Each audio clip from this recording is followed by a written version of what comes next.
வசதியாக அமர்ந்து வானவில் இசையும் நண்பர்களின் சாகசமும். கதையை தொடங்குவோம். ஒரு அழகான தேவதை கிராமத்தில் ஜுஜு என்ற நீல நிற பூனை ஒன்று இருந்தது. ஜுஜு ஒரு விசித்திரமான பூனை.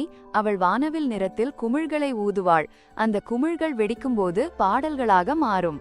அந்த பாடல்களால் கிராமமே சந்தோஷமாக இருக்கும். ஜுஜுவின் அழகான குமிழ்கள் கிராமத்தை எப்போதும் மகிழ்ச்சியாக வைத்திருக்கும்.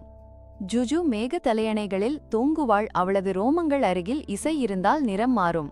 அவளது குமிழ்கள் ஒவ்வொரு பாடலையும் வெவ்வேறு மெல்லிசையில் உருவாக்கும்.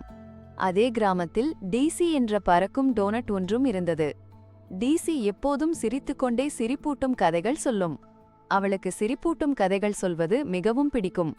டிசி சிறிதும் பெரியதுமான இடைவெளிகளில் சுழன்று பறக்கக்கூடியவள். அவள் சிரிக்கும்போது அவள் மீது தூவும் தெளிப்பான்கள் ஒவ்வொரு ஜோக்கிற்கும் ஒவ்வொரு நிறத்தில் மாறும். டிசியின் உடலில் இருக்கும் ஓட்டை சிரிப்பு பரிமாணத்திற்கு ஒரு கதவு போல் இருக்கும். ஒரு நாள் கிராமம் அமைதியாகி போனது.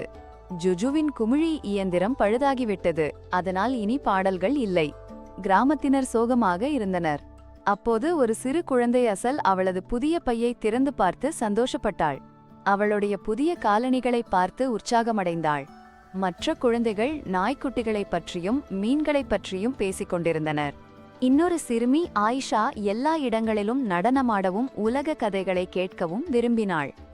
மாயாஜால உயிரினங்களைப் பற்றிய கதைகளை அவள் விரும்புவாள். ஜுஜுவும் டிசியும் ஏன் இசை நின்றுவிட்டது என்று யோசித்தார்கள். அப்போது டிசி சொன்னாள், நான் நினைக்கிறேன் இசையின் குறிப்புகள் தொலைந்துவிட்டன. நாம் அவற்றை கண்டுபிடிக்க வேண்டும். ஜுஜு ஒப்புக்கொண்டாள். சரி, நாம் உடனே கிளம்புவோம் என்று உற்சாகமாக கூறினாள். டிசி சிரிப்பு பரிமாணத்தின் வழியாக பறக்க ஆரம்பித்தாள். வழியில் ஜுஜுவும் சென்றாள். சிரிப்பு பரிமாணத்தில் அவர்கள் சிரிக்கும் அரண்மனையை அடைந்தனர். அங்கு டிசி ஒரு நகைச்சுவை சொல்லி தெளிப்பான்களை தூவினாள். அவர்கள் பல மாயாஜால உயிரினங்களை சந்தித்தனர். சில சிரித்தன, சில நடனமாடின, சில புதிர் போட்டன. ஜுஜு தனது ரோமங்களை நீல நிறத்தில் மாற்றினாள், ஏனெனில் அவள் பாடலை நினைத்து கொண்டிருந்தாள். டிசி சிரித்தாள். அவளுடைய தெளிப்பான்கள் சிவப்பு மற்றும் மஞ்சள் நிறத்தில் மின்னின. அவர்கள் நட்சத்திரங்களுக்கு இடையே பயணித்தார்கள். ஜுஜு தனது குமிழ்களை ஊதி இசைக்குறிப்புகளை தேடினாள். ஒவ்வொரு குமிழியும் ஒரு பாடலாக வெடித்தது. ஒவ்வொரு பாடலும் ஒரு நட்சத்திரத்தில் ஒரு குறிப்பை காட்டியது. டிசி சுழன்று சிறிய இடங்களில் சென்றால் காணாமல் போன இசைக்குறிப்புகளை கண்டுபிடித்தாள். ஒரு பெரிய நட்சத்திரத்தில் அவர்கள் அனைத்து இசைக்குறிப்புகளையும் கண்டறிந்தனர். ஜுஜு தனது குமிழி இயந்திரத்தை சரி செய்தாள். டிசி சிரித்தாள். மேலும் கிராமத்திற்கு திரும்பச் சென்றனர். அவர்கள் திரும்பியதும் ஜுஜு குமிழ்களை ஊத ஆரம்பித்தாள். இசை மீண்டும் கிராமத்தில் ஒலித்தது. ஜுஜுவின் ரோமங்கள் மகிழ்ச்சியுடன் பல வண்ணங்களில் மாறியது. டிசியின் தெளிப்பான்கள் நடனமாடின. கிராம மக்கள் அனைவரும் ஆடிப்பாடி மகிழ்ந்தனர். அசல் தனது பையை எடுத்துச் சென்றாள். ஆயிஷா உற்சாகமாக நடனமாடினாள். நாய்க்குட்டிகளும் மீன்களும் பாடலுக்கு ஏற்ப அசைந்தன. அன்று முதல் ஜுஜுவும் டிசியும் எப்போதும் சேர்ந்து இசைக்கும் மாயாஜாலத்தை கொண்டு வந்தனர்.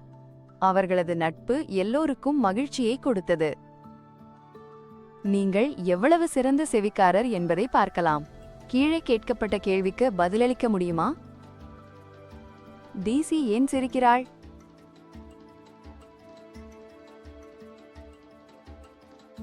நீங்கள் எப்படி செய்தீர்கள் என்று பார்க்கலாம். பதில்: டிசி சிரிப்பூட்டும் கதைகளைச் சொல்வதால் சிரிக்கிறாள். நீங்கள் சிறந்த பணியாற்றியீர்கள். இந்த ஸ்டோரி பை சிறுகதை உனக்கு பிடித்திருக்கிறது என்று நினைக்கிறேன். அடுத்த முறை சந்திப்போம்.